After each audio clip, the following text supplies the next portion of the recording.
The first visit by an Iranian leader to Egypt in more than 30 years seems to confirm a thaw in relations after the election of President Mohammed Morsi in Cairo. Morsi went to Iran last August, the first Egyptian head of state to set foot in Tehran in 30 years. Mubarak before him, a staunch ally of the US, stood against Iran all that time.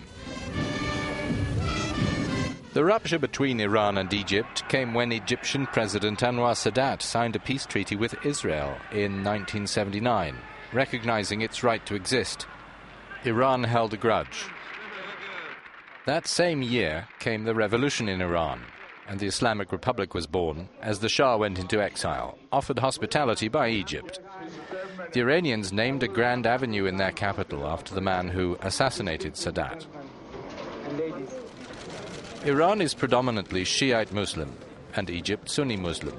Regional alliances are heavily influenced by this. For instance, Iran was the only Organisation of Islamic Cooperation member to protest when Syria was expelled. The region, simply compared, is 80% Sunni and 15% Shiite. The orange shading here shows that the Shiites are mostly concentrated in Iran and Iraq. Vast Egypt and powerful Saudi Arabia are 90 and 97% Sunni, respectively. But Syria and Bahrain are gripped in more complex tensions. Syria is three-quarters Sunni, but the Shiite-derived Alawites, 11% of the population, hold the power in the hands of President Bashar al-Assad.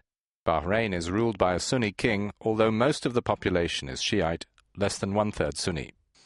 President Ahmadinejad's interest in supporting Assad is not to let Syria succumb to Sunni predominance, but maintain a so-called Shiite crescent, stretching from Syria and Lebanon on the Mediterranean down through Iraq to Iran. Bahrain is buckling with political tensions, and analysts suspect Tehran is actively supporting Shiite pressures being brought on the Sunni king. This has also weighed on relations between Iran and Saudi Arabia and the other Gulf monarchies. Iran is intent on maintaining and increasing its influence in the region following the turmoil in Iraq. Sunni states hope to counter that influence, but this sort of Cold War could heat up at any time. These are the high stakes of any thaw between traditional adversaries.